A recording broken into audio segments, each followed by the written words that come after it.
एक साहब कहने लगे कि मेरे साथ जापान चलिए। तो मैंने कहा कि मैं यहाँ काफी मसरूफ हूं। तो उन्होंने मुझे कहा कि आप जरा चल के देखिए तो सही, आपको 29 साल हो गए हैं तबलीग करते हुए, समझाते हुए, और 40 बरस आपके वालिद गिरामी को भी हो गए, और फिर उसके बाद आगे भी आपके मशाइख, और इसी तरह आप अब मुबल्लिगीन तैयार कर रहे हैं।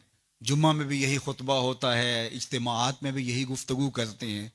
तो आप जो तबलीग कर रहे हैं और लोगों को ये बता रहे हैं, ये कोई मेरा फलसफा नहीं है तो मैं आपको जिसका पाबंद बनाना चाहता हूं, ये तुम्हारे रसूल की सुन्नत है।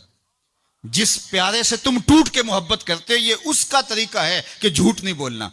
कहा समझा समझा के 29 साल जिस कौम को हो गए हैं, आप जापान में देखिए वो कर रहे हैं, और नई अकदार को दरियाफ्त करने के लिए आगे बढ़ रहे हैं। ये तो कर चुके हैं, वो किसी से दगा नहीं करते, झूठ नहीं बोलते, किसी से फराड नहीं करते। उनको किसी मजहब ने नहीं ये बताया, उनकी मां की गोद से तरबियत मिली कि झूठ नहीं बोलना। उसकी मां की गोद से तरबियत मिली किसी से धोखा नहीं करना, किसी से फराड नहीं करना। क्या हमारी माएं जो हुजूर पर दरूद पढ़ना सिखाती हैं, ये क्यों नहीं सिखाती हैं कि किसी से फराड नहीं करना है, किसी से धोखा नहीं करना है? हम क्या मिंबरों मेहराब से सारी जिंदगी अब इसी मिशन पे लगे रहेंगे कि ये नहीं करना, और दुनिया को तस्खीर करने का ख्वाब शर्मिंदा ताबीर रह जाएगा? यार, जब बच्चा होता है कच्ची क्लास के अंदर, तो उसको पूरने डाल के दिए जाते हैं, आपको अगर याद हो तो, और उसके ऊपर वो लफ्ज लिखता है, और वो मैट्रिक तक चला जाए, अभी तक पूरने ही जो है उसको डाल के देने पड़े, तो फिर वो किस तरह मास्टर करेगा? यार, अभी तक हम सच बोलने के आदी नहीं हुए। पूरी कायनात के अंदर मोहम्मद अरबी का दीन कैसे पहुंचाएंगे हम कैसे पहुंचाएंगे? दुनिया कहां से कहां चली गई और हम कहां खड़े हैं?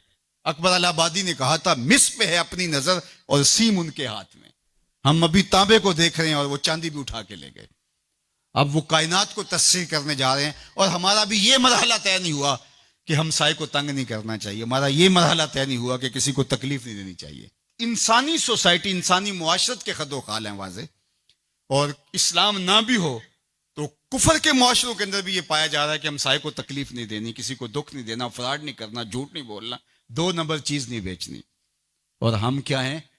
हम तो दवाइयों के अंदर भी मिलावट कर लेते हैं, और मुसलमान हम हैं। जैसे हम आशिक रसूल, ऐसे जमाने में कोई नहीं।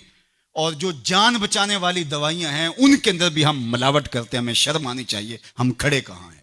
दिल मुसलमान है तेरा ना मेरा, तू भी नमाजी मैं भी नमाजी, पढ़े जाए नमाजें, ये टकरे हैं और कुछ नहीं है। हमारा दीन हमको एक ऐसी पाकीज़ा जिंदगी गुजारने की तलकीन करता है।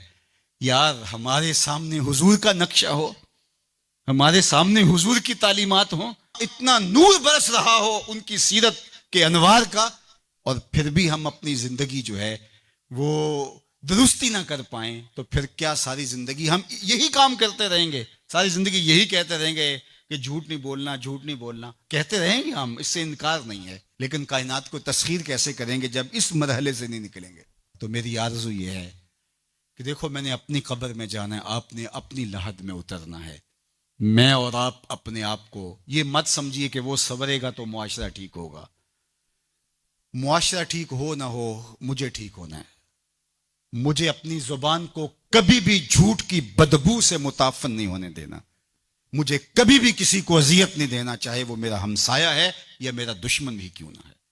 मुझे किसी के लिए गलत नहीं सोचना है, और किसी को नुकसान पहुंचाने की मंसूबाबंदी की दूर की बात है। वसवसा भी आए किसी को नुकसान पहुंचाने का, तो उसकी भी नफी करनी है, क्योंकि मैं उस आका का गुलाम हूं जो रहमतुल लिल आलमीन है। तो उस आका के लाए हुए निज़ाम शरीयत को नाफिज करने के लिए हमें अमली कदम उठाना